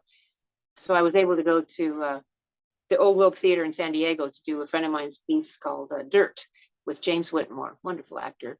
And after San Diego, in Actors Equity, they will pay for many, many pounds of luggage with you. So that was okay, well, I can get to move to the West Coast and get a lot of my stuff there. I didn't have a lot of stuff, but, still have stuff, and make my exit. So I did that, did the show down there. Then I was just San Diego up to Long Beach, moved up there, and I had thought, well, maybe I'll need to be in proximity to LA and closer. But the thing is that the time that I would have with my mom was over tea and coffee in the morning and night tucking her, whatever. It was, and she was still real alert and viable and fun and, like could be on her own. But it didn't make sense for me to be up in LA and just, try to, okay, I'm going to come down, we're going to go out to dinner, or, it was more the everyday nitty gritties, because neither of us are splashy people and stuff. It was just, reading the paper in the morning over, that kind of stuff that would be important. So I chose to be there with her and then commute up and back. And then it was wonderful. I got, like I said, with Star Trek blessed me with my first job there. And I did a lot of work over that, like 94 to 98-ish period. And a lot of episodics. The wonderful recurring role on Providence as the orthopedic surgeon, and some other films, and Crime of the Century. That was fun with Isabella Rossellini. And anyway, I got cast in the Titanic, and I was down there in Mexico filming, and we were doing. It was, James Cameron was shooting about 5 times as much film as he needed. And it was pretty extreme. And it was down there between Rosarito and Ensenada in Mexico. They built like a 90% size of the Titanic down there. And then a smaller one to do all the green screen stunts and stuff on. And we were staying at the Real del Mar, and it was a very small bar. And you had people from the UK, England, Germany, Wales, France, Italy, this international cast on call till 3 a.m. Till the wind dies down, we're going to start shooting again, the scene, la, la, la. And you had people that were just really on edge because it was way over time. People had been there I'd been there for almost 3 months and I hadn't shot a scene yet. And being paid wonderfully. But nevertheless, I was, again, kind of being shyer. I wasn't out there just, making, big palsy-wowsy with everybody. I had great respect for someone like Kathy Bates, and, I'm not going to go sit at her table, at dinner. I'm not going to, all these wonderful people around and wonderful times that I had, and the people were wonderful, but I wanted out to do something. So Christmas time came and it was like the last chopper out of Nam, and people were begging to get out. I remember Kathy Bates being down there about 2 a.m. one night, and we were all called down there and got shuttled down to pick up at this one scene. And she said, I heard this voice through the halls going, I can't work like this. And I have nothing but respect for that woman. She was not being a pain in the rear. She was being very real, and the way everybody was.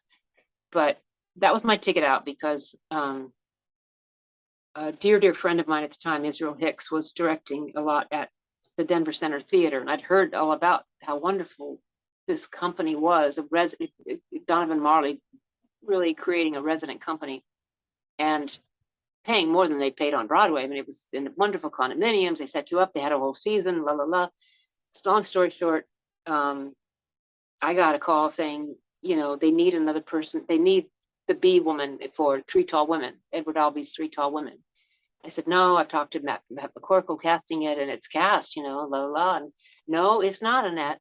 It's not. And I know the director, la, la, la. And I said, well, I don't think I can get out of this. I mean, it's just, and so push come to shove, begged and begged and begged. And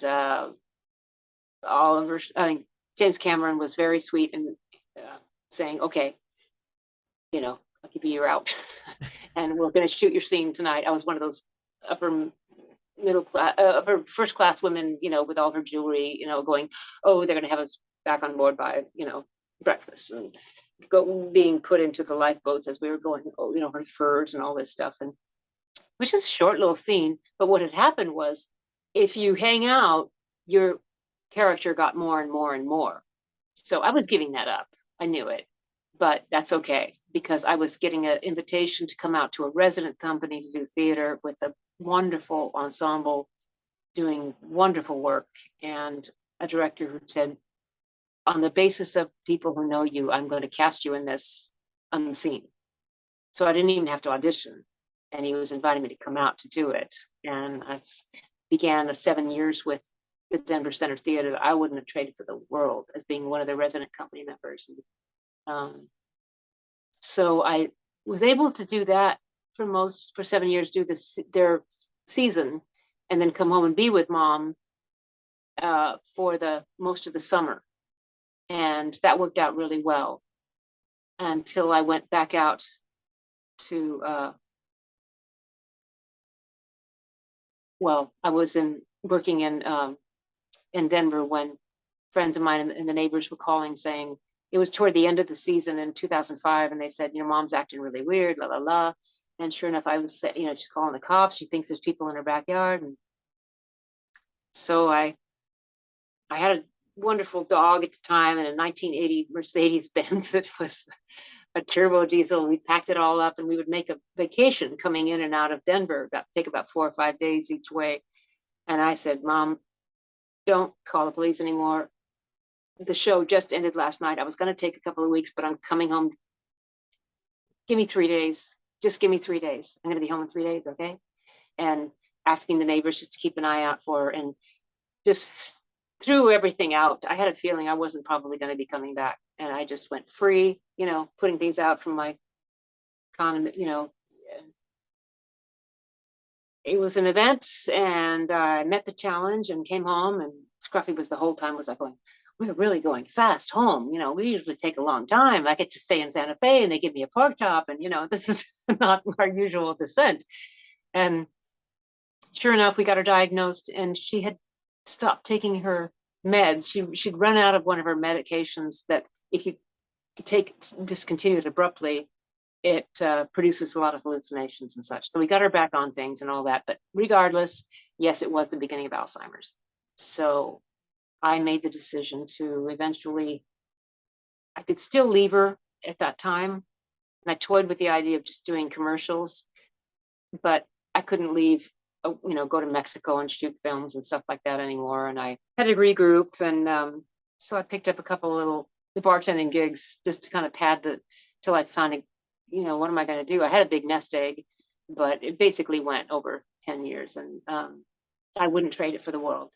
And my brother was he just is an amazing big brother, and he helped and has continued. And after about 10 years, I couldn't move her anymore by myself. So I moved her to a facility.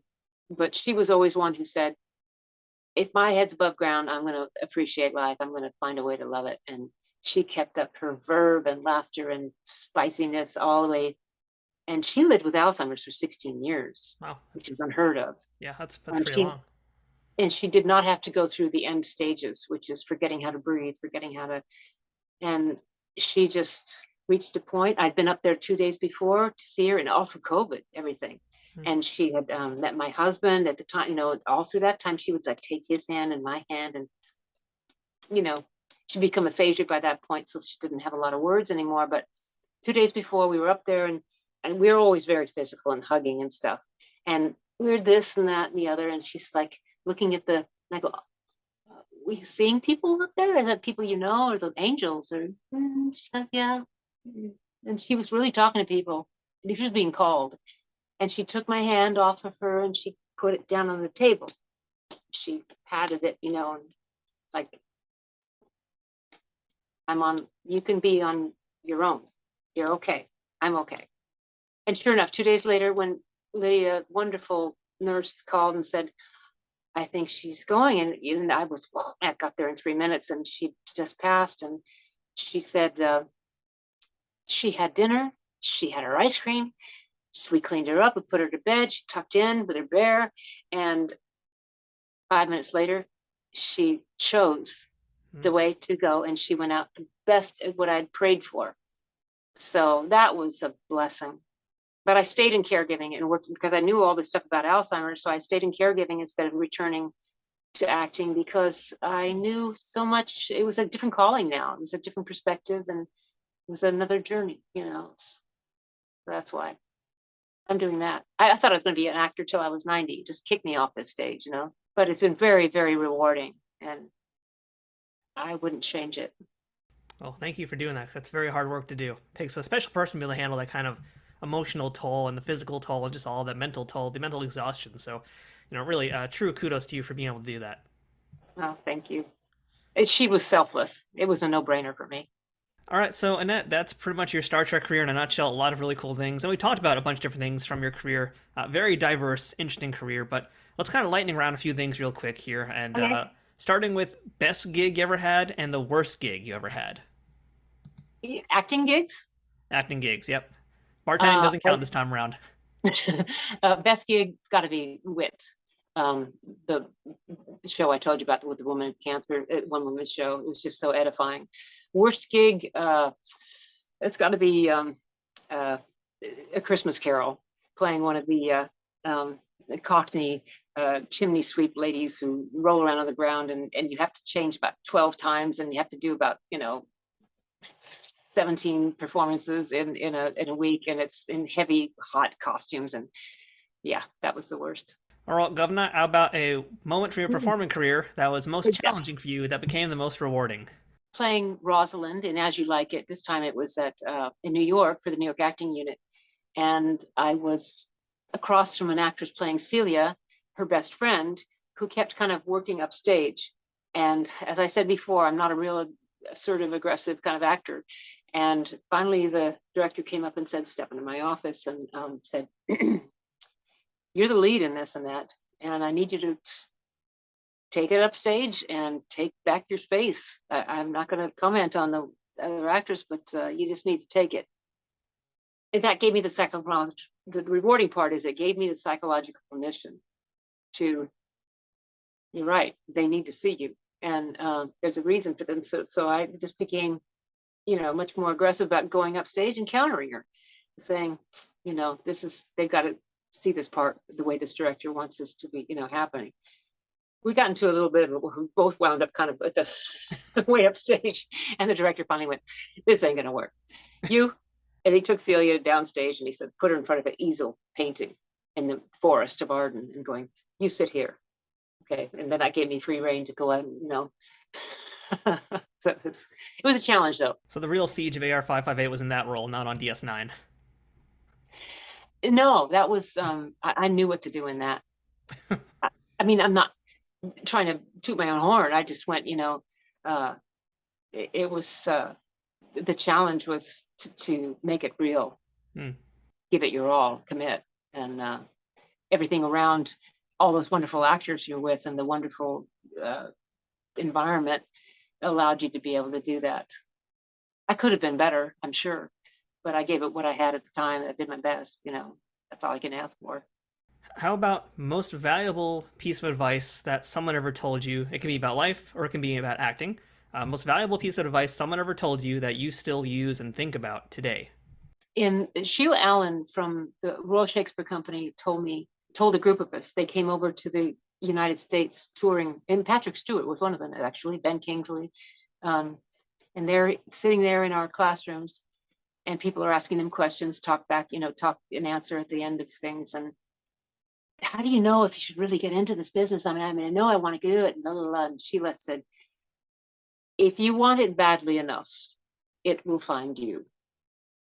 And then I've heard other people say in the same, kind of vein, if you don't need to do it, don't. It's that much of a jealous mistress, shall I say. It takes so much sacrifice. And you do tend to need to become myopic and a little self-centered. I hate to say, it's a breath of fresh air to be out of it right now, being in a serving capacity. Maybe that's why I enjoy caregiving so much, and now caring for my husband who's fighting cancer, because that was then, and I gave it every cent I had. From the beginning of the morning, if I'm doing a show that night, it's on, in my, things to do. Anyway, lightning round, so I won't go on further.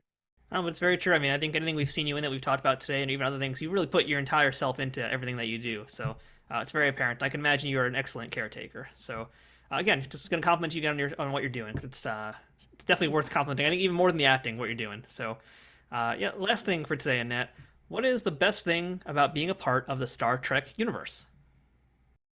Oh, well, I was really looking forward, the fans that are so into it, and I was invited to, and I was all signed up to do the Star Trek convention in Las Vegas last year, and because of COVID and my husband's being immunocompromised, at the last minute we had to say, because there was a surge, and we just went, oh man, it's just going to be too dangerous for us, we can't. And hopefully in the future maybe that'll change and I'll be able to do that again. I don't know if you've ever attended that kind of thing, but to see went on the different web pages and stuff on Facebook, and seeing the people's imaginations and their what it meant to be involved in, kind of, because the story, again, I'll go back to the original mission of being part of a show that was about bettering humanity, being the best of yourself. Go out and find worlds unknown, and bring to it it's positivity, being part of that, a piece that you say yes, the reason you say yes to a project. And I've hopped right on board. My gosh, the Star Trek universe is so and I hopped to the fans too, because that's the people who are all inclusive about, everyone involved. It's just like, it's a real positive experience, optimism, and all that. I'm not very articulate. We have been talking for like nearly 2 hours, Net, so I think you're allowed to be a little less articulate at this point in the interview. That's all good. But, I haven't actually been to Star Trek Las Vegas yet either. I'm hoping 2023 is the year I'm going to make it happen. So I hope to see you there too. So it'd be awesome to get your autograph somehow, and it'd be cool to take a photo with you. And, it's been, again, wonderful being able to spend this amount of time with you today also, and really educating myself, my audience, about what you do, who you are, all your cool Star Trek stuff, but more so also, again, the caretaking, because I think that's such really a truly amazing thing to do. So, congratulations on that and what you're doing there. And well, again, I've been really honored and kind of flattered that you would even think that I should be on here. So thank you very, very much. Now, I wish you had cats right now, because I could totally say live long and prosper, but I can't do that. So maybe live long and pause-per? Pause-per. That's right. Live long and pause-per. That's it for this week's episode of Trek Untold. Until next time, don't forget to follow us on Twitter, Instagram, and Facebook at Trek Untold, all one word. If you'd like to directly support this podcast, please consider becoming a Patreon supporter over on patreon.com/TrekUntold, which gives you access to some great perks that can't be beat. Or pick up some merchandise from our store, or use my Amazon shop link to check out all kinds of different Star Trek merchandise. Links for all these things are in the show notes. Shout out to Triple Fiction Productions for being a key sponsor of Trek Untold. Don't forget to check them out and all of the fine folks whose ads you've seen or heard on this podcast too. Special thanks to Scott Ray for providing us with this week's guest. If you'd like to book them for an autograph signing or convention appearance, email Scott at scottray67@aol.com. If you have any questions, feedback, or comments for the show, or would like to suggest a guest or discuss sponsorship options for any of these episodes in the future, send me a message at trekuntold@gmail.com. I hope to see you here again as we uncover more untold stories from Star Trek and beyond, and get to know even more amazing people who have contributed to this ever-expanding universe. Until next time, I'm Matthew Kaplowitz, and remember, fortune favors the bold. Trek Untold is sponsored by TrekSphere.com, promoting fan-produced Star Trek content in all forms, is powered by the RageWorks podcasting network, and is affiliated with Nerd News Today.